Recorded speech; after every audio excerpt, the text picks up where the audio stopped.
you don't need to have the end product available. You don't need to be perfect from the start. You just need to just start. That's when everything started to change in my life. And it all stemmed from that one time when someone sat down with me and just introduced me to something new.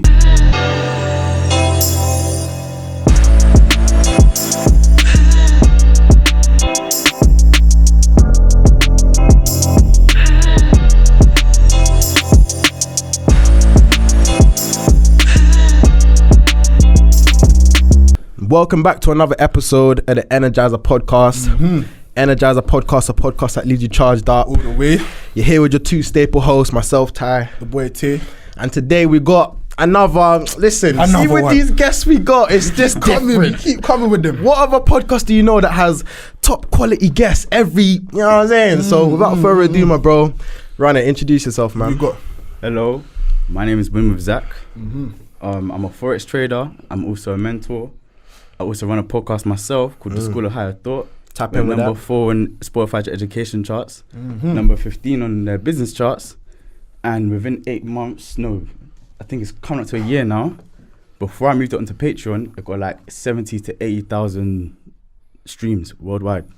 Strong. Bro, I also run a community as well with my business partner Ricky. We've got over 750 members in there. We basically help people tap into the world of crypto, forex, investments and so forth. And through there, we've just been changing people's minds. Yeah. And if you guys are wondering quickly, why we're all out of breath, because we just finished doing our push-ups. Yeah, you know how it goes. Mind heavy. Man, I had to get the Goku part before we start the episode. You know what I'm saying? We're live. So without further ado, my bro, I'm intrigued because first of all, congratulations, and I'm going to commend you on your success because all the things you're listing off is amazing first and foremost. Sure. So let's start off with the podcast side of things because we obviously got like a common interest here. What made you get into podcasting? What does that look like for you? And I know you do that with Nero. Shout out my boy Nero as well. So yeah, man. So the reason why I have a podcast, it all stems back to when I was once lost, depressed, angry, in a kind of a state of mind where I was just gearing towards a dark path. And one day I was just inside of London Victoria train station and this guy approached me. He was about 4'9" tall, like a random person, like you just wouldn't expect. Sits down next to me and just engages in conversation with me. I was about 15 years old at this time. So just after this happened, my dad actually passed away. So just before even. So when this was happening, we was engaging in conversation. He was talking about real estate. He was talking about his mentor. He was like 28 years old, had like £100 million worth of 100 properties in I think UK at 28 years old, financially free. So I was like, okay, this is something I want to network with. He started talking about trading as well, saying how he made like 10 bags from it. I was like, okay, cool. Let me take a number. So then we exchanged numbers, and we met up again one time later on. It's probably like a month later. And he then shows me meditation, and then he reintroduces the power of attaining knowledge, reading books, and so forth. And that's when I was like, okay, cool. Let me try going down a different path this time. That day I went home, and I went to my mum and said, "Mum, I'm gonna stop smoking weed. I'm gonna start doing things proper now." And I remember my mum was like, "Huh? What do you mean?" So then, I actually stuck by my word because for me, I believe that when you say something, you have to follow through, especially as a man. You're only as big as your word is. You know what I mean? You're only as strong as your word. So if your word is always falling short, then it's not good. It's not good at all. So I remember that then steered me down a path where I now started going to networking events. I started to actually take action and that's when I started to learn how to trade actually. That's when everything started to change in my life. And it all stemmed from that one time when someone sat down with me and just introduced me to something new. They taught me something new. And by him teaching something new, it just had a ripple effect in my life. And because I had a ripple effect inside of my life, that had a ripple effect into everyone's lives that I also touched as well. Facts. So it's like, I didn't notice the power of word and the power of just making it easier to access information, especially in our community. Because around this time as well, I've had loads of people die around me, right? I've had my For example, my cousin Andre, he was stabbed. He passed away. Childhood friend, stabbed, passed away. Literally was leaving his uncle's house on his block, stabbed, passed away. It was just random. So just seeing all of this type of stuff, it really highlight that something needs to be done. And I feel like one thing that needs to be done is people need to see different perspectives. And just through seeing different perspectives, they're then able to then have the option to then make a change. When they realize that, you know what, I actually can do something about my situation. No matter what environment I'm in, if I change my internal reality, if I change how I see myself, the things I think I'm capable of, I can do anything I want. And that's when I thought, you know what, I have such a wide range of knowledge now after all of these years of just trying to improve myself and being inside all these different situations. And I thought, you know what, let me just start talking more, expressing my opinions more, start doing on Snapchat. And then over time, people start to add me, follow me, and stuff. Be like, yo, bro, like you need to start like a podcast or YouTube or something. I was like, you know what, maybe I might. Why not? But then I didn't follow through. I thought, you know what, maybe not now. And then I got, I actually met my girlfriend just over a year ago. Yesterday was actually our first anniversary. Yeah, congrats. Thank you. Yeah, congrats, my bro. So when, I think it was probably about,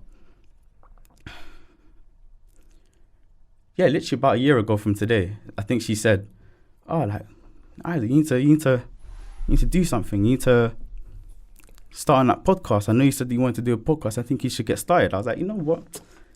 You're right. You know, what am I waiting for?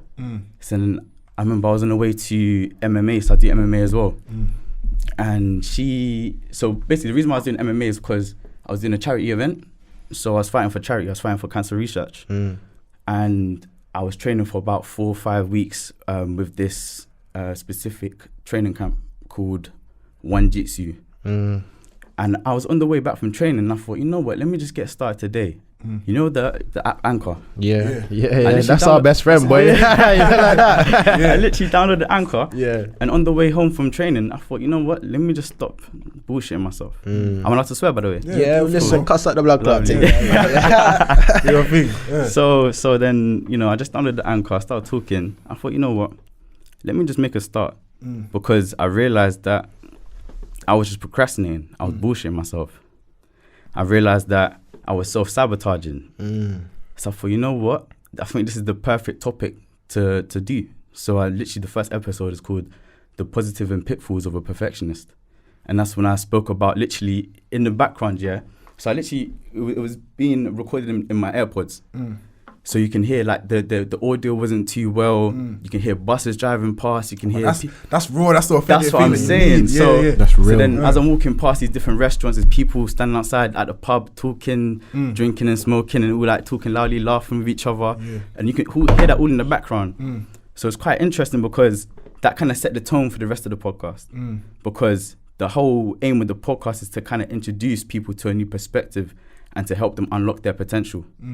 So as I'm walking down the road and recording, I'm talking about me being a perfectionist. I'm like, no, today this changes.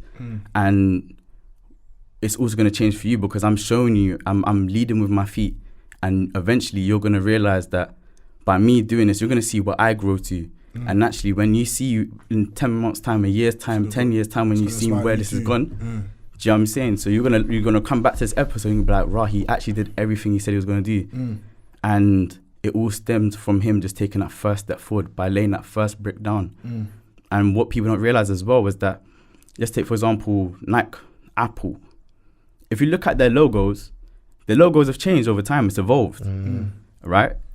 Most of the time, these same companies might even have different names. So when you think about it like that, it's like, okay, cool. So if they've started off this way, but then they ended up here, it goes to show that you don't need to have the end product available. You don't need to be perfect from the start. You just need to just start. Because if you don't start, you will never become perfect. But perfect doesn't even exist realistically. I say that all the time, bro. Perfect don't exist. And if you ever wait for the perfect opportunity, you're going to be waiting forever. Because there's never going to be a time where all the conditions are perfect. Facts. Exactly. And even building on from that, 100% agree with both of your points. I even go as far to say that the word perfect, literally like you said, doesn't exist. And perfect, words like perfection and normal are just society created terms that are just fluff, do you know what I mean? Because one, what is normal, and two, what is perfect. Because our three definitions of perfection, success and normal, it could all be different based on our own individual perspectives from where we've come from, our childhood, etc. Do you know what I mean? So it doesn't mean anything anyways, isn't it? 100%. But yeah, man, strong. There's and so what I always say, quickly to interrupt you, go on. I always say there's no rules in this thing. I say this to you all the time, bro. Do you get me? So if you was trying to play by the rule book, you would have never filmed the podcast while you're walking down a busy road. Do you understand what I mean? But the fact that you've done it, you've got started, and now look what you built. Do you get me? Would you say number 4 on the business platform on Spotify? Number 4 in the education charts. All right then, exactly, and that's all come from you literally starting in your AirPods and just walking down the road. That's literally, sick, bro. I can't lie. Literally. And I had people coming up to me, not coming up to me, but messaging me on Snapchat, Instagram, whatever, saying, bro, that podcast made me start my business. That podcast made me do this. That podcast made me do that. And it just goes to show how powerful the word is alone. All I did was, but the thing is, what people don't understand as well is that people don't do what you do. People do as you, no, people don't do as you say. People do what you do. Do you understand? Facts. So a lot of people, they want to say, oh yeah, we need to do this, we need to do that. But it's the actual movement that encourages people and inspires people. Do you understand? Yeah, so 100. when you want to inspire people, you have to do. Yeah. You can't just say and sit back and just Facts. in the comfort of your own home. You have to get uncomfortable. So that's where I had to become uncomfortable for a second. Because I don't, it's funny because I have a podcast, but I actually don't like talking. So when I'm, do you know what's mad? That's like me as well, though. Because You know I've got what a I'm podcast, but I'm not one for talking too much. Exactly. You understand what I mean? That's mad. Exactly. So that's me and you as well, going out of the comfort zone where we're comfortable just not saying a word, just being inside of our own minds. Do you know what I'm saying? So, yeah, that's pretty much why I started the podcast. I respect that a lot, you know. I feel like the biggest thing that comes to my mind based off what you just said now is that comfort is a cage, do hard things always. And that's how I like to live my life. I swear down every single day, whenever I wake up, I'm always thinking, cool, how can I seek this comfort today? How can I put myself through new and challenging experiences that is going to force me to stretch in order to grow as an individual? For example, like we was actually talking last episode about me switching jobs. That's difficult. Do you know what I mean? I'm leaving my environment of my work people family and friends basically that's comfortable to me to now go into a new environment, new venture, new experience. Do you know what I mean? Like what Tay said and yourself, even though you're not big talkers, you've now created a platform based around your voice. Do you know what I mean? So that's uncomfortable for you. It's bigger than me not liking to talk because I know I've got a lot of knowledge to share. Do you understand what I mean? So me sitting in my mind and saying I'm not really one for the talking, it's kind of selfish because same time I've got a lot of things that I can say that can inspire someone. Do you understand what I mean? And that's what happens when your purpose transcends yourself. When it's now about other people, that's when you start, you know what, I don't care if I'm uncomfortable because there's loved ones who need to hear this. Do you understand? Yeah, we gonna really to chop it up today. I feel like boy. it's gonna be a deep one. I'm with that. So you're speaking my language, boy. So even what you said about kind of like transcending the mind, really, do you know what I mean, and kind of raising beyond your current frequency and vibration. If you're looking for a different reality, do you know what I mean? So literally a different outcome. Do you know what I mean? So to chop up what you said beforehand, talk to me about martial arts. Talk to me about MMA and the things that that's taught you. Boy, it's taught me a lot. It's taught me about discipline. It's taught me about honor. It's taught me about respect. It's taught me about restraint. Because what people don't realize is that when you're training inside of a controlled environment, you get to express that dark side of you. Everyone has a dark side. But what people who don't train do is actually like they don't have an outlet for their dark side most of the time. So that's why you see a lot of people who don't train, they lash out in so many different ways. But when you train, because I used to have really bad anger problems because my dad had anger problems. So I kind of learned from him having anger problems to deal with things with violence. So for me, I had to he actually was the one who took me to train kickboxing after some people tried to rob me before school. And he was like, you know what, I'm taking you kickboxing. So he took me to his old kickboxing place where he studied how to kickbox. And I remember after that, I never really dealt with the anger issues properly inside. So what happened is that I started to learn these things, but then I also then just kind of use it. You're using them outside. Exactly, using it outside of it in the wrong way. But then as I started to then heal through my traumas and my childhood traumas, etc., I started to understand that, you know what, I've been using this the wrong way. I've been weaponizing myself the wrong way. I've been directing my energy into places where it's not really fruitful. Or not necessarily fruitful, but it grows the wrong types of fruit. You're using your gift as a curse. Exactly. Right, that's deep, bro. You're literally speaking Bro, facts, firstly, because not even facts, but I really resonate with what you said, because that's literally me. So like, obviously Tay will know I do martial arts as well. I've been doing it for the past 7.5 years now, currently taking a break. I'm literally getting back into training next month. My dad as well was the same person who put me onto martial arts, because of the fact that in school I was having a lot of trouble kind of using my anger as an outlet to just do bad things. So that's a way to kind of harness that energy for a positive outcome, which is now self-defense, discipline, and all the other things and accolades that come with it. You know what I mean? And I feel like when you were speaking about everybody having a dark side, it brought me back to a quote I learned from Prince Donnell, which actually came from the book Way the Superior Man, which is that there's a difference between self-suppression and self-discipline. So self-suppression is like, everyone has a dark side, everybody. So even if you think you don't have that, everybody has that certain thing that someone says or does to them that will make them flip the switch. Self-suppression is now, you get angry, you're that type of person who could be a bit hot-headed, but instead you won't deal with that. You'll leave that trauma unresolved, and you might just turn to smoking weed or some type of thing. But self-discipline is like, cool, I know that I have this dark side, but I'm going to use the dark side and discipline it in a controlled manner for a positive outcome. And I feel like that's the best thing you can do as a man.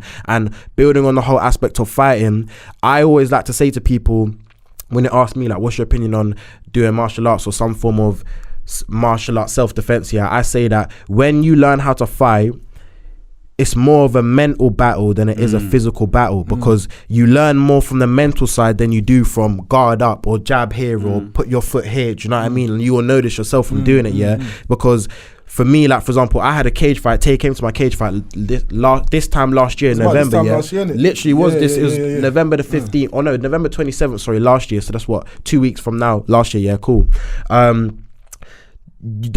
You learn more stuff mentally, because like, for me to even get in a cage with all of my family and friends being there, imagine if I got knocked out. Do you know what I mean? Like, it's a lot of pressure. It's a lot more pressure mentally than it is just me punching. That's just the physical external side, but mentally it's a lot more in it. So I commend you for that. I commend you as well. And it was funny as well, because when I was having my fight, because I had a fight in December, cage fight as well,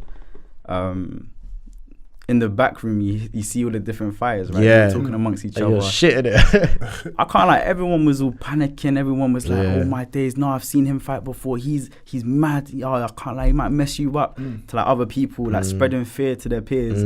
But realistically, I realized that they're just doing that because they're scared themselves. Exactly. But then I realized that, like, you know what? Everyone was scared, but I'm not gonna say I wasn't scared, but I'm quite stoic. So for me, it's like, me being scared isn't going to do anything. It's not going to help me. So where can I redirect this feeling? So I thought, okay, cool. You know what? Whilst everyone's here trying to practice, it's almost like how you see inside of school, when there's an exam. Everyone's like opening up their books, like literally lining up outside of the exam hall, trying to find all of the different information when they should have been revised a long time ago. For me, I've been training up until that point. So for me, I didn't really... You're prepared now. I'm already prepared. I'm not here like trying to practice all these different combos. I'm just like, you know what? I don't want you lot to see what I'm about to do in it. So let me just sit down. I close my eyes. Obviously, stretch first. Then I close my eyes. I just meditate, and I just felt my victory before it came. You got in the zone. And then that's why, like, even if you look at the video, like, I just dominated. I was fearless. Do you get what I'm saying? But like the other person, he was kind of crumbling after he saw that in my eyes. Do you understand? And that's where it becomes even more of a mental game, because you can have you can be so strong, you can have the best technique, but if mentally you've really broken, your spirit's been torn away, that warrior spirit within has been broken down, it will translate through your actions. That's why I say it's not even just fighting, everything, man. Whether it's business or just life in general, it's all about your mindset first. If you walk into a battle with your mind defeated already, best believe you're going to lose that battle. Do you understand what I mean? You need to walk into whether it's a fight, whether it's in business, you need to walk into it with, I'm going to win this, innit? Regardless of the situation, I've grounded myself, I've prepared, like you said, not up until this point. So on this day, I don't need to prepare. I've been prepared throughout this whole process now. Do you understand what I mean? It's really but that similar real. to what you guys were saying now, I didn't go down the kickboxing route, but I went down the business route from a young age, and I kind of got into business similar to how you guys got into boxing, innit? So when I'm in school, you know what it's like. You're getting into trouble, you're having fights every now and then. One of my teachers came to me, shout out Mr. Lai, I've said the story already, but he said, listen bro, like, you're creative, you got a lot of energy, you're business minded, but you're putting it to the wrong use. Start a business. Done that, and my business kind of, like, within the first 3 to 6 months, my whole school was rocking my brand. Do you understand what I mean? And that's why I directed my energy. Do you get me? So I can relate to what you guys are saying. Facts. Heavily. And even just while I'm setting up the TikTok crew, because we're going to be live in a second. Back to what you said about like when you're in the background and you see that you got the TV, you can see the rest of the people fighting in your camping. Like that's literally how I felt. And I could see like Tay's cousin was there, my mum, whole heap of family there, my dad as well. Yeah, we was inside that boxing arena for the whole day from early in the morning. Do you get me? So it's like you're walking past your opponent back and forth, back and forth, back and forth. I was the last fight in it, so we must have got there. We were told to get there for 10 o'clock, I'm pretty sure, Bro, hear what I'm saying, bro. This guy invited me to his fight. He's saying, all right, cool, I'm going to be fighting probably around 11 o'clock. I got there when it first opened, probably at, 9:30? Yeah, 9:30. Drove a good 45 minutes, bro. I'm there the whole day. He's the last fight. I didn't fight till like 5:15, I swear down. And I didn't know that, do you know what I mean, until the day. So the whole time, I'm not going to lie to you, like how you said you were stoic. At that time in my life, I wasn't like as clued up mentally as I am now. Even though I've always had that in me, just didn't really know what to do with it. So like one thing I did do at the time though was I was able to kind of feel the fear and do it anyway. I'm gonna hold my hands up and say I was shitting myself. I was 19, I was a lot skinnier than I was. I'd only found out I was gonna be training like 6 weeks before, didn't have that long training, all that extra stuff, but I still done it, smashed it out of the park, I won. And the guy who I was fighting with was 25, 6 years older than me, do you know what I mean?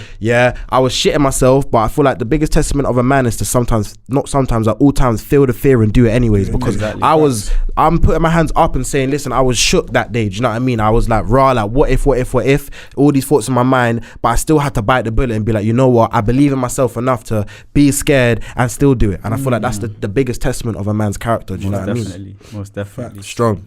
So even going somewhere different, we can take it down the relationship route. Do you understand what I mean? So, cool. They say behind every successful man, what's the quote? Behind every successful man is a successful woman. Is a successful woman. Do you understand what I mean? So do you feel like your girl has helped you in your journey of succeeding or becoming the person you are today? Most definitely. She highlights all of my flaws.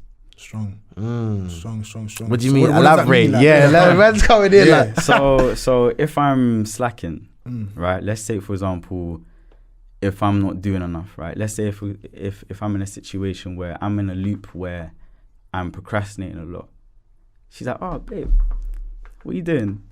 Oh, and I'm just here just scrolling on my phone or doing nothing basically. Yeah. And I'm like, and then I have to admit to her that, oh, I'm just scrolling through Twitter or I'm just scrolling through Instagram. She's like, oh, I thought you said they had to do da-da-da-da. I'm like, let me just get up. Do you know what I mean? Let me just get up. So it's like, I think it's, when you have a woman behind you, just gently pushing you, gently challenging you, it can literally catapult your results. She's the reason why I started my podcast. She's the reason why I started mentoring, for example. And now with that mentorship, I'm getting a chance to educate people around the world. Like I've got students from Finland, for example, that I'm teaching how to do what I do. Because with my strategy, with trading, for example, this is what I'm talking about trading. So with my strategy, I was running a signal service with my business partner, and it was open for 8 months. And throughout those 8 months, we managed to yield, through my trades alone, 170%. And that's incredible when you think about how many people are actually trading, how much retail traders are also making. Because when you think about it, there's a lot of retail traders around the world, but only probably about 5% of them are actually consistently profitable. I was able to yield 170% in 8 months. That's not even a full year. So, I'm teaching people how to get those type of same entries, know exactly what you're looking for in the markets, know what to look for to not be in the markets, for example. And, I've got someone in Finland, for example, who there's a slight language barrier, but I'm still able to teach him. I've got another student, he's only on his 2nd week with me, or he's just on his 3rd week now. He's already placing trades and has been profitable so far. Do you get what I'm saying? I respect that, man. So, and on top of that, it's like, it's not even cheap. It's £1,000 for my mentorship for 4 weeks. That's £250 a session. And when you look at it like that, it's like, okay, cool. That means that, let's take, for example, if I was to take 5 students on for a month, that's £5,000 in a month. I wouldn't even be in a position to do that if my girl wasn't behind me saying, maybe you should try this. She started doing coaching herself, right? And she's an accountability coach and life coach as well. So it just makes sense, innit? Yeah. It just makes sense. It works hand in hand. So she's helping people, I'm helping people. And when you have somebody who's aligned with you like that, we can bounce ideas off of each other. We can learn with each other. Because I've been with women who, they're beautiful, but when I talk to you, there's no substance. There's a lack of substance. Or when I'm trying to give them some substance from my source, they're not really recipient. They're not trying to really take it in, but receive there's no action behind it. Exactly. There's not even necessary action, but like you can't even travel down your thought loop with them. Like you can't process your thoughts with them. Because with me, I like talking to myself, right? If I'm inside of a room with a girl and I can't even have a conversation with her that like I would have it with myself, then if I'm around you 24/7, which is the case if I live with you, because me and my girl, we live with each other now. If I live with you and I feel like I can't even talk to you how I would talk to myself, then I'm going to want to just be away from you all of the time. That's deep. Do you know what I'm saying? That is a deep Because then you're no longer home. Yeah. My home is here. So if my home is here, but when you're here, it's like you know when there's someone inside of your home and you just kind of want them to leave. Yeah, don't feel like home anymore. You don't feel like home anymore. It feels like some unmarked territory. So you got to make sure you find a partner who you can really align with and you can have any type of conversation with, because that will fulfill you so much and will help you to grow, and who's also on their journey for growth as well. Because she was having anxiety when like really bad anxiety during I think the first 4 months of our relationship, and she obviously she went to do therapy and all of that, but that was a true test of our relationship, because a lot of people would have jumped ship. They would have seen her like shaking, like unable to eat food, losing weight. They would have seen that and they would have been like, oh my God, like this person's a mess. Like I don't have time to deal with you. I have higher purpose to follow. But for me, it's like, this is a test of my manhood. This is a test of, can I actually provide and protect you? Let's see if I can. So I told her quit her job. She quit her job. Now I look after her. Oh, bro, do you get what I'm saying? I rate that. But it's like, I've given her the space to really exercise her femininity now. And I've only seen her grow. And I'm so happy and grateful now that I've been in a position to have been there to help her through that. Do you know what I'm saying? So she's helped me and I've helped her. So then it's mutually beneficial. Do you get what I'm saying? This is deep still. I'm just here listening like shit. You know what's mad, yeah? You see, like, when we have a normal podcast, more time we're jumping in, I'm just trying to take back and just I'm just actually just listening, like you're introducing me to a new perspective, put it that way, especially putting me onto the higher thought, 100%. Definitely. So, you got a question, I got a question. We both got a question. You go first. Go on. Let me go first. So my first question on that is like, how can you differentiate between a woman worth investing in and another woman who's not worth investing in, other than what you said about like outside of the thoughts and being at home? Because like, I don't know about yourself, bro, but for me, if I'm being all the way real, like cards on the table, I'm 50-50. Half of me is like, I don't want to entertain nothing serious with a girl. I'm not in that stage of my life right now. I don't want to make that investment. I want to kind of focus on, I'm in the building stage of my life. I'm building me. But the other half is like, shit, it gets lonely at times. You know what I mean? It's winter and that. You know what I'm saying? Do you know what I mean? And me, like, I want that. I want a woman. Do you know what I mean? And I want someone that I can invest in. But it's like, same time you're thinking about yourself and I still invest in me. And how do I balance both of them? Literally, how do you do that, bro? And how do you kind of qualify a woman? Well, in terms of qualifying a woman, I think first and foremost you need to understand what you want. If you don't know what you won't know how to qualify. Do you understand? Deep. If you haven't actually sat down and defined for you, you know what is it that I actually need from a woman? Not even want, what do I need from a woman? Because my girl, she gives me what I need. She doesn't give me, she also gives me what I want as well, but for the most part, she gives me what I need. And I feel like if I didn't understand what I needed, which takes a lot of introspection first and foremost, then I probably wouldn't have selected her well. Or maybe if I had seen that in her, I might not have actually appreciated it. And that would have made me make some bad decisions at the beginning, which then would have prevented us from, progressing further. So first and foremost, you have to understand what you want. Sometimes I might take understanding who you are, understanding your purpose, where you're going. And I'm sure you probably, you both have experience with women, so you've had your fair share in terms of understanding what it is you don't want, right? You know what you don't want, right? For sure. So if you know what you don't want, now you have to focus on what you do want. Because if you're too busy focusing on what you don't want, you kind of end up not necessarily attracting that, but that's all you kind of see. That which you focus on expands. Exactly, because where same attention goes, energy flows. Yeah. So where you're placing your attention on, that's just gonna it's gonna expand, right? Yeah. So if you're looking for somebody who will be a good business partner, you need to think about what makes them a good business partner. You need to define that for yourself. If you're somebody who's thinking, I need a housewife, what makes a good housewife?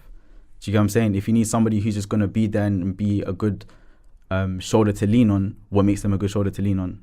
Do you get what I'm saying? So you have to kind of vet them. You have to ask them questions, because a lot of the time as well, a lot of young men I see, they don't really ask questions. They just compliment and I know exactly what you're saying. what's the word? Overindulge and pour too much in. Not even necessarily pour too much in, but it's more like you're just focusing on the surface. Like you're too scared to ask deep questions. When I was first with my girl, I'm asking her all about her family. I'm asking her about her relationship with her parents. That's important. I'm asking about what I'm her, a deep guy as well. I'll be asking that. Listen, you have to you understand have to. who the person is, and the only way you can do that is by asking questions and engaging in conversation.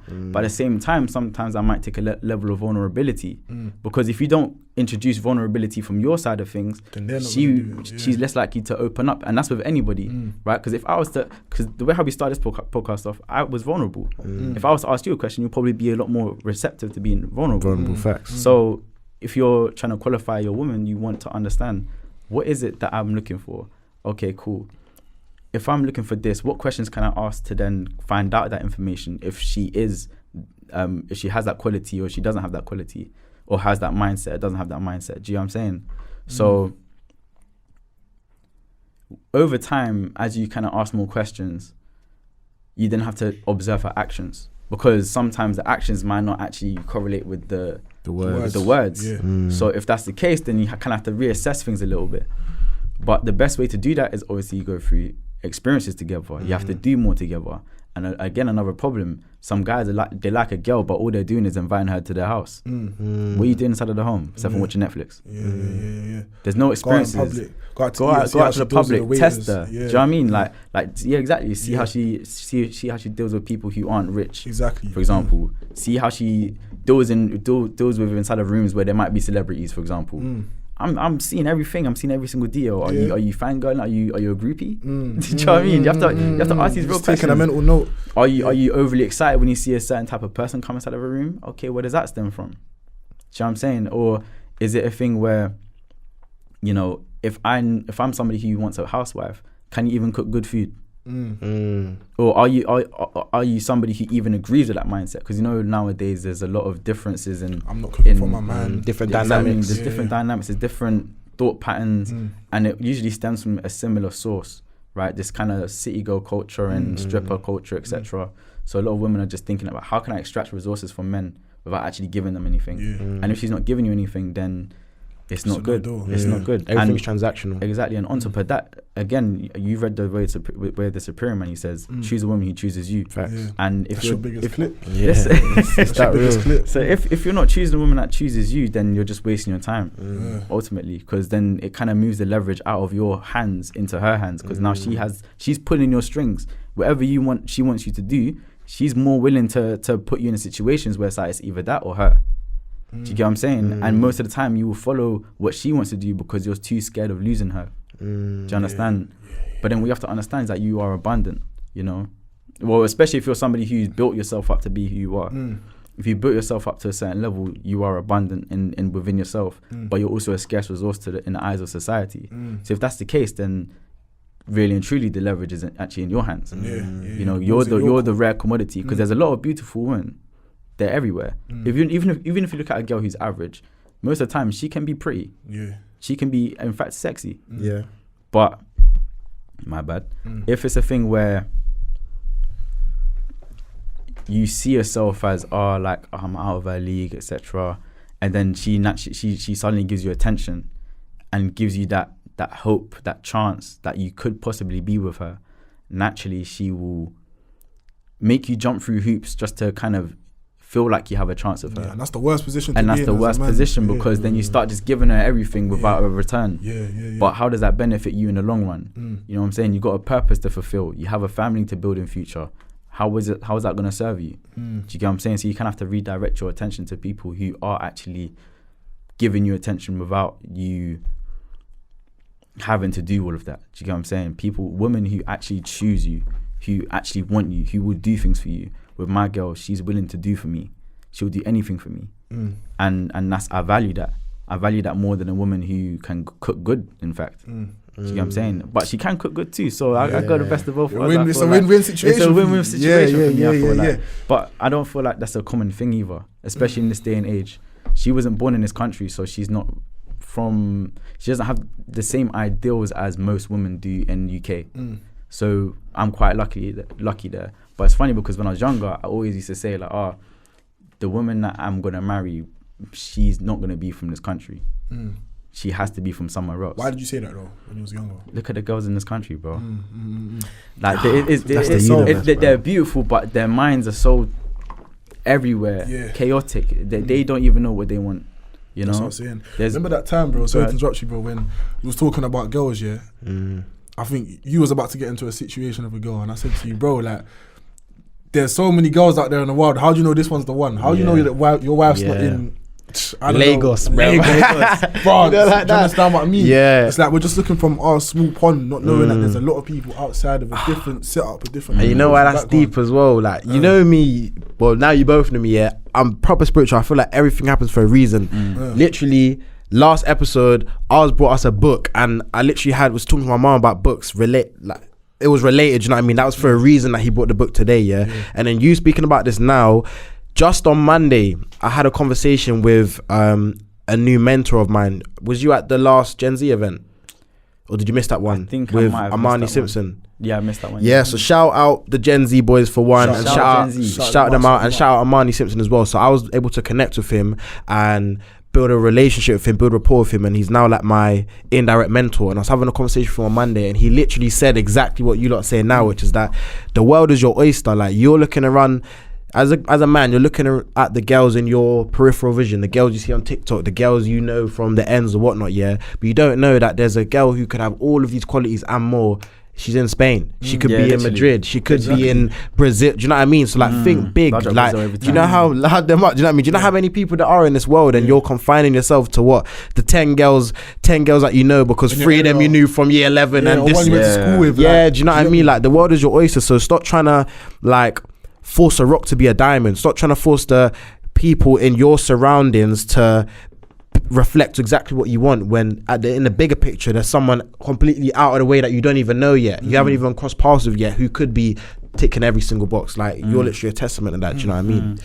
And this is deep, bro. And at the same time though, I think that also comes from just being authentic to your purpose and who you are as well though, because the only reason why I'm with my girls is because I was doing that. If I was somebody who was just twiddling my thumbs all day, playing games all day long, which I used to, I probably wouldn't have met her. Because the reason why I actually know her is she added me on Snapchat. Somebody else recommended her my Snap to her, saying, "Oh, you might like his content." Do you get what I'm saying? I expressed myself as my true authentic self, and she gravitated towards me. Do you understand? It's crazy still. And that's what happens a lot of the time. Is a lot of guys, you see a lot as well. Guys become people who they're not, and then they wonder why the girls that they're with isn't for them, why they end up cheating on them, or why they don't respect them, for example, because they see through the cracks. Women are highly intuitive beings. 100%. So if you're trying to pretend like you're going to be someone, I'm going to try to be a bad man, I'm going to try to pretend to be rich when I'm not rich yet. Do you get what I'm saying? I'm going to try to force a certain lifestyle, act like I'm that guy. But over time, your mask will show cracks in it. 100%. She will see straight through that. More time she can kind of feel it to begin with, but she might be blinded by the sparkles, because that's what happens a lot of the time.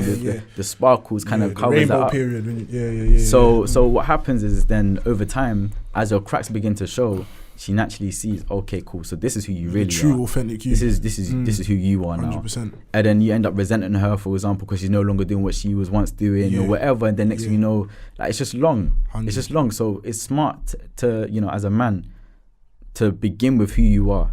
Don't try to be anyone else. Don't introduce anyone to a vibe that you can't maintain. Exactly. It's like, let's say you meet a girl and you bring her out to Nobu on a first date. Now she's naturally thinking this is the lifestyle that he leads, this is how he's living. Couple months down the line, you're trying to go to Nando's. She's thinking, why are we going to Nando's? You went Nobu a couple months ago. ago. Nando's, man. That curry tamer wings are good. Come on, you already know. You already know. So I say that to say that don't introduce anyone to a vibe that you can't maintain. The best version of yourself is your authentic self. Do you understand what I mean? So, and also, just jumping in, my bro, you were the one who said the quote, which I now live by, which is, in order to be free, I have to be me. Exactly. So it's literally, in order for me to be free as an individual and kind of free from the constraints of society, free from the constraints of what you think I should do, free from whatever, I have to commit to being myself.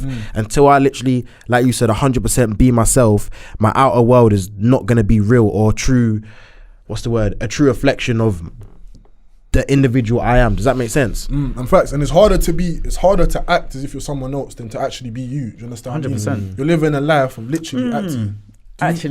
You disagree? I don't know, because it depends on who you are on the inside, doesn't it? If who you are on the inside is considered in the wider scope of society as like an outlier, like if your true authentic self is considered as I know exactly what you mean. It's kind of demonized in wider society, or it's not as widely accepted. For example, let's take for example, if you're trying to be even like a trader, for example, right? If I'm a trader, most of the time when I first started trading, people were like, oh no, he's doing scams, or he's doing this, he's doing that, or he's gullible, he's this, he's that. But then years later, I'm still doing it. In fact, I'm doing it even bigger than I was then. And now they see it. But it took a lot of courage for me to do that. Yeah, I hear. Do you get what I'm saying? Because there's a lot of people that told me, oh, maybe you should consider doing this, maybe you should consider doing that instead. This is a bit risky, maybe you shouldn't do it. Or let's take for example, back when rock music first started, and they started to, not necessarily rock music, but like punk rock, and they started to wear outfits differently, and that's who they considered themselves to be, where they wore those sleeveless leather jackets and stuff like that, spikes, and the spikes in the wrist. When they were wearing that, wider society said, what are you doing? You're an idiot. Do you know what I'm saying? Everyone ridiculed that person and kind of cast them away from society. So it's difficult to do that. I hear you, it's really brave. It takes courage to be yourself. It definitely does, but don't you feel like it's tiring to push a false narrative out there? It's like, cool, I know I'm Tavon, I'm set in stone who I am, but I need to step out into the public and pretend like I'm someone else. Don't you feel like that's a tiring thing to actually do? It's definitely tiring, but I don't think it's difficult. I think it's quite easy to put on an act. Everyone puts on an act every single day. That's true. Who you are in front of your friends might not be who you are in front of your family. That's a fact. That's a fact. I'm talking about this strain on yourself though. It's definitely a strain on yourself, but I do think it's easier to play an act, because as an act you can blame the character rather than yourself. That's a fact, actually. That's a fact. I just feel like it's tiring walking into different rooms as a different person every single day. Do you understand what I mean? I'd rather walk into a room, be shamelessly me, and if you don't agree with me, then me and you just obviously can't vibe together, we can't rock together, if that makes sense. I got another question, and it's taking it somewhere else. Bit deep, but we're gonna go there, do you know what I mean? Because I feel like this is an open space for us both to be vulnerable. You mentioned that you had some passings a few years ago which kind of stemmed a change in your frequency, which altered the direction of your life. So first of all, I commend you for your openness, even saying it on the podcast, and I'm just gonna say that I commend you. What steps would you give to somebody to kind of overcome trauma when they've lost a loved one? Because even for me and myself, one of the friends I knew from my area passed away just over a month ago now, and it's just difficult. Do you know what I mean? I wasn't like my best friend or anything, but like I've grown up with this individual, I've known this individual, do you know what I mean? Been out with this individual. He's in and around my friendship group. So what type of advice would you per se give me, seeing as that you're a little later down that kind of healing stage? I say the first thing to do is to actually let yourself process how you feel, because a lot of the time you find people going through the bereavement process, the first stage that they go through is the denial. They deny that this even happened. You know, I remember like when my dad first died, I was still looking at texts, like old texts that like me and him was exchanging with each other. I still looked at them. And one time we used to play video games together, right? We used to play Battlefield. That used to be our game. We used to run it together. We used to put the TV side by side and have different PlayStation. We play it like side by side together. And then I remember one time I must have been playing Battlefield. I got a wicked score. and I was literally about to call him and say, Dad, like, I got this mad score in the game. But I realized that, hold on a second, he's dead. And I was like, okay, cool. So clearly I haven't actually accepted what I've been through yet. It took me 5 days to cry. Do you get what I'm saying? I didn't actually process how I was feeling. I was avoiding it. I was letting other things. I was trying to fill that noise inside of my head with external noise to cover it up, to mask it up, so I can't, to kind of like drown out the noise. And that's what we do a lot of the time. We drown out the inner noise with outer noise. So sometimes you have to really, seclude yourself and actually sit down and just meditate. Let the thoughts run through your mind and just give them some sort of attention. Just like look at it, be like, okay, cool. So this is what's going on right now. Okay, it's almost like swiping a notification off your phone, right? You see the notification come, okay, quite acknowledge it, erase. Like you're literally just processing it, because a lot of the time we hold on to that. We don't even realize that this thought is still inside of our mind. Maybe we feel anger or guilt for that death that we experienced, and then that translates through our body and is then expressed in the form of disease, even, because a lot of the time when you take depression, all it is that energy that has been depressed into your body, and it goes into different layers. And the more you're depressed or feeling anxious, you find that people who are feeling anxious and depressed tend to be ill a lot of the time. Do you know what I'm saying? So it translates into that as you spiral down lower and lower and lower. And then you also then start to go down a path of abusing drugs, for example, trying to escape it. A lot of people go through escapism. I went through that. I'd say probably like mild alcoholism. I used to drink alcohol a lot, especially after my dad passed. I used to get into like mad fights like on the street because of it. Like one time I came home all bloody, and my mum saw my face, and my face is like beating up slightly because I got into a fight with like 10 people at one time by myself. That's the kind of dangerous situations that drinking put me in. So I actually have a podcast episode in that one. I was just reflecting on that, and what's the episode called? Drinking will not solve your problems. I'm gonna tap in with that one, but yeah, most definitely. I'll send it to you. It's on a Patreon, but I'll just download it and send it to you directly. Appreciate that, man. But it's definitely about just kind of accepting what has happened, but also kind of changing your perspective of it as well. It's like, it's not woe is me for this person's death. It's what can I learn from this person's life, and what part of their positive energy can I take forward with me? Do you get what I'm saying? Like, what can I actually extract from this, rather than just like beating yourself up for the fact that they're dead, or projecting your anger and misdirecting your energy into just the wrong thing. Some people end up being a lot more angry towards other people. They might be a bit more aggressive, a bit more violent, or they might be a lot more dismissive. They might be very mentally absent because that they are experiencing this thing in their mind, but they're also trying to avoid it, but they also don't have to express it. So that means they kind of, it's expressed in a different way, because it's going to be expressed regardless. So what happens is they then start treating other people how they actually feel on the inside. They project onto other people. And I think definitely the best thing that helps me through my bereavement process, because I've lost more than the people I mentioned. I've grandma, granddad. I didn't even know my other granddad on the other side of the family. Then my dad, a year after my dad passed away, on his birthday, but the day after his birthday, I think, his best friend died. He was my uncle.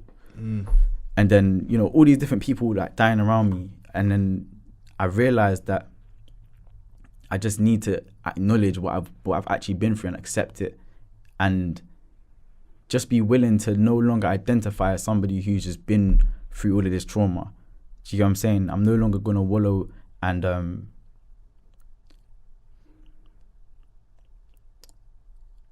to render my thoughts here. I'm not going to be glued to that identity, because the more you identify with that person, the more you kind of become somebody, the type of person who's just been through this trauma, in the sense of you then become a lot more depressed. You become a lot more, you engage in the victim mindset a lot more. Yeah. It's like how you see when we said earlier, where attention goes, energy flows. The more you direct your attention onto the fact that, I'm just a victim of life. Yeah. What's gonna happen inside of your external reality is gonna reflect that. Do you understand? No, it's a fact. A lot of people think they are their problems, but their problems are separate to who you actually are, if that makes sense. So not identifying with the problems you've gone through in your life, understanding that it's happened, but it's external to you, and that isn't who you actually are, if that makes sense. Yeah, facts. And also, you have to journal as well. Yeah, definitely. That's something that I did that helps me on a major level. There's something called shadow work. It's coined by a psychologist, a psychiatrist called Carl Jung. And it's basically, it talks about the shadow, right? Because as we mentioned earlier, everybody has a dark side, right? That's a shadow, he basically says. So he kind of goes through this process called shadow work, where you kind of almost like placing a candle in a room. Like, see yourself as like a room, right? If you place that candle in a room, you can then see light. You can see how everything looks. You can see the lights. You can see the cameras. You can see the computer over there. You can see the outlines of people if you see a person there, for example. So in order for you to kind of understand that shadow, you have to shed light on the shadow. So that obviously is a painful process that people call shadow work. It's like peeling layers of an onion away, you know, and it's painful. So the more you peel those layers of the onion, the more you're going to cry. So what does shadow work actually look like? Is it a thing where you're just writing down your thoughts? So how I engage in shadow work is you can write down your thoughts. Usually I meditate first, and then I might think about, because when you're going through meditation, when you're sitting in that silence, you have a lot of thoughts that arise in your mind. And sometimes these thoughts are old thoughts, right? These thoughts that you haven't processed yet. So I might have had a random thought in my mind. I'll be like, okay, cool, let me analyze this thought. Maybe my thought was, let me think of a random thought to do with bereavement. So maybe, for example, I might have thought about, because so basically when my dad passed away, before he passed away, he was quite ill for a while. And I remember being quite young, playing a PlayStation, and he was sitting down on the sofa. I remember him crying, saying that he was scared to die. And I remember I had the PlayStation headset on, and I just sat there. I didn't know what to do. I just sat there and I just carried on playing games and ignored the fact that he was crying. But you heard it though. I heard it, and I felt a lot of guilt for that, because I felt like maybe I should have just made his life a bit more nicer by consoling him, right? But obviously I'm young. So I had to forgive myself for the fact that I didn't do that. And that's where the shadow work came in. I had to actually first identify that I was going through that, or had went through that. And that scenario was playing through my head quite a lot. So I saw, okay, cool. So if this is playing through my head quite a lot, I need to analyze this and see, where does this actually come from? What does this do? How does this translate forward into my life?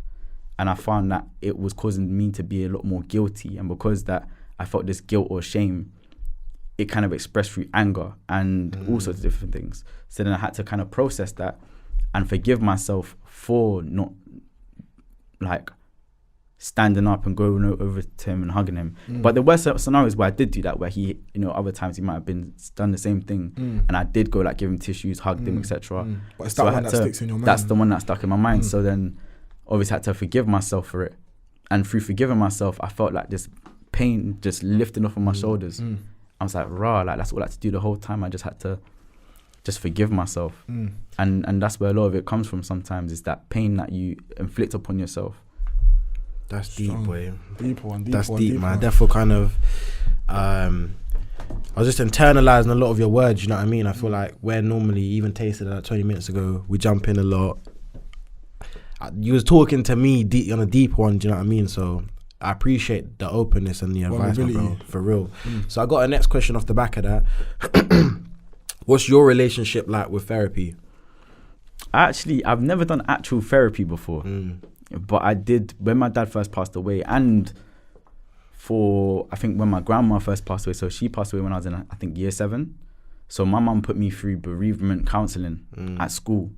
So I had a bereavement counsellor for about 2 years maybe. And then when my dad passed away in 2016, I then had to get another one. So then I was doing that for about another year, I think. But for me, every single time I came out of bereavement counselling, I just came out more angry than I went in. And that's because that the person, I feel like the counsellor, she was good at kind of getting things out of me, but in terms of like helping me to kind of see where it is that's going through my brain and being able to articulate it. and process certain things. Yeah, but it wasn't really helpful in the sense of knowing what to do afterwards. Do you get what I'm saying? So perhaps therapy can help with that. Or maybe it was just that specific counsellor. But every single time I left that, I always left upset or angry. But I didn't know how to direct that. Do you understand? Yeah. So that means it was just chaotic. It was a chaotic part of my life. So she brought all the feelings to the surface, and then once it's to the surface, just you didn't know left how it there. to. And now I'm just feeling it there, just just sitting Yeah. through those feelings, not understanding what to do, where to go, not really knowing anyone I can talk to, because none of my friends had parents that passed away. You know, so especially at a young age, you're not going to find people who have parents who've passed away, or you might find some friends who've had friends who passed away, but I feel like it's a completely different thing. Because when it's a friend, it's somebody who's outside of the home. You don't see them every single day. But when it's a parent, it's like that person that usually come to you for advice, come to kind of give you stories or any sort of help. They're Not no even longer just that, there. but they created you as well. They Like, you actually created came you. from It's a them. piece of you, Exactly. literally. It's a major piece of you. That's deep, boy. So for me, with therapy, obviously the last few episodes we've had, one of them was about fathers, where we kind of opened up about a lot of trauma and stuff that's been induced by our relationship with our dads. I kind of ended that conversation with you, Tay, saying that I wanted to get therapy. So right now I'm sitting on the fence. I'm not going to sit here and lie to the camera, lie to you. Like I've said openly to you on a call that I want to get therapy, but just deep down I'm just like, I know I should take the steps, but I'm not taking the steps to do it. Do you know what I mean? And I want to do it, but I don't know, man. It's like do you know what we're gonna do? Go on. After this podcast episode, we're gonna open up your phone and we're gonna find the nearest therapist and we're gonna call them up today. We'll do it. I guess I like you. Don't say nothing, man. Just make it happen. That's what you're gonna do. But I need that still, and I appreciate that as well. And I feel like the reason why I kind of brought out that question is because I feel like one thing that the audience and everyone here watching could kind of take is that I feel like therapy is useful for everybody. Do you know what I mean? Even if you don't have direct trauma that you're conscious of. So for example, that could be in the form of someone passing or childhood trauma from so-and-so. I feel like everybody, when you really get into the depths of things, there's still things that you haven't dealt with, or things that's happened when you was 12 that affected your brain in X manner, and it's just been left unresolved. Or when you had this traumatic experience, you didn't actually classify it as a traumatic experience. It was just a major one. In it to you, it was just just a mad thing happened. But bro, like that was some trauma induced stuff that happened. You went through. Do you know what I mean? So we'll do that, man. And I feel like everybody don't feel any type of way to go to seek help. Do you know what I mean? And I feel like even if, like I said, it's not something you're aware of, there's always something that could be resolved deep down when you search within. Under the surface. Do you know what I mean? Facts. Deep one, man. Alright then, cool. On the way out, what we usually do, bro, we leave the audience with a gem, a practical gem that they can actually take from this episode. So I'm gonna before that ad break, shake my hand, bro. I was even gonna shake my hand. I'm gonna do that all after the episode as well. Yeah, but bro, like for the vulnerability, like that's a fact. One, we've had a very deep conversation, and I feel like I want to show all aspects. Do you know what I mean? Yes, we do have the lit jumpy episodes, but sometimes it's just an honest, open conversation. You got free men, and you got a real man here. Do you know what I mean? Giving gems about relationships from a high vibrational perspective, trauma from a high vibrational perspective. So thank you for your gems and openness, and man, really appreciate it. And I'm sure the viewers will as well, innit? Definitely. Likewise, definitely want you back, man. But yeah, onto your gem. Whenever you're ready, innit? I'm always ready. I'm holding you to that. Yeah? I'm always ready to drop something. Let's run it up. Yeah. But a gem. What's been in my mind recently? I think I'll start with this. So, as people, right, you can say that your soul is light. Would you agree? Just out of curiosity. When I say that my soul is light, yeah, like pure light, as in like sunlight, for example. Would you say that light is consciousness? You could interpret it that way. I feel like light is just condensed energy. I feel like your soul is energy. So therefore, when I think of my soul, I don't think of a light. I do think of like energy though. I see people almost like candlesticks. So when if you put a candlestick inside of a room, right, a dark room, the light that it shines will be only enough to kind of see some items. Your vision will still be kind of blurred. It will still be difficult to see things. But if you put multiple candles inside of a room and they're all lit, or even if they're unlit, for example, but that one lit candle then tries to light the other candles, what happens to the room? Brightens up. it brightens up. You can see everything. I see society the same way as well, because we're all candles inside of one room, right? We're all on one planet, all humans on one planet. And right now we see everyone, you know, not knowing where to go. Everyone's feeling fearful, feeling a lot of anxiety, feeling depressed. I had a friend who committed suicide literally last year. Do you understand? So I feel like we have to pour into other people. We have to spread our light onto other people, and that light is information. Right? The more light in the room, there's more information. You can see more. So in order for us to kind of grow as a society, what we need to do is we need to find that light within ourselves and spread it among our peers, and they will do the same thing eventually.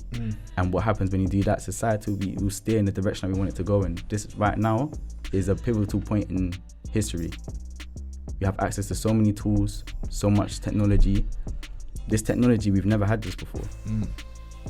And the rate of acceleration everything's going in, we have to take action and steer it into a positive course, right? And this is what we're doing here. This is what this podcast is all about. It's all about helping people to kind of get to where they need to go, see different perspectives, and that's spreading light. Do you understand? So for everyone out there, if you're trying to find purpose, just focus on finding your light within and just spreading it, whether it's through kindness or whether you're doing it through information, whether you're doing it through just giving somebody a helping hand across the street, because when you do that, they'll pay it forward to the next person. If you see a homeless person, give them some cash, or help them out, or teach them something new, or give them opportunity.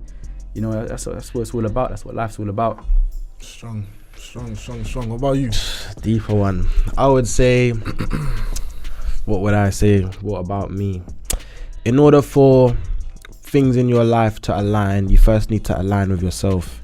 And I feel like that gem is basically a synopsis of what you said about when it could even come to choosing your ideal woman. You need to first be aligned with your purpose and know what you want. How can you have the things that you want in an external world when internally you're not even aligned with yourself? You're not living in your truth. You're not being true to yourself and who you are as an individual. So I would just say align with yourself first before you take the step to look at why things may or may not be aligning in your outer world.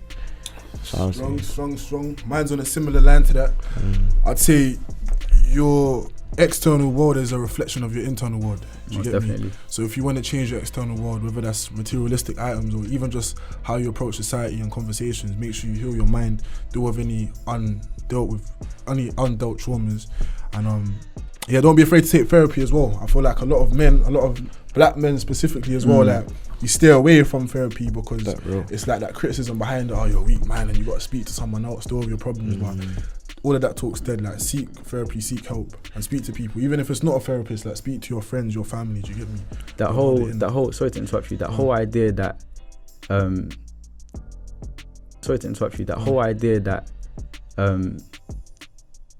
that therapy makes you a weak man is bullshit. Yeah, facts. Because it takes strength to be vulnerable. Like, if you really want to prove that you're strong, be vulnerable, and you'll see how strong you are. Do you understand? Stand inside of in a big room and tell people, like, you know, this is what I'm going through. That takes a whole lot of courage, because it makes you. It takes courage to appear weaker, to tell people what you're really going through, and that's also why a woman is essential, because when you're inside of a relationship, you have to be vulnerable, and you know there'll be situations where like you might be going through something. In order for your relationship to really function, you have to talk. And for you to, if you're talking, you have to be vulnerable, of course. So if you're kind of not showing your woman that, you know, this is what I'm going through, this is how I need you to support me, you're a weak man if you can't do that. Do you understand? Yeah, deep one. I think that's one of our deepest episodes still. That is definitely. But yeah, make sure you guys subscribe, like, comment, share the video, and yeah, we're out, man. Charged up, strong.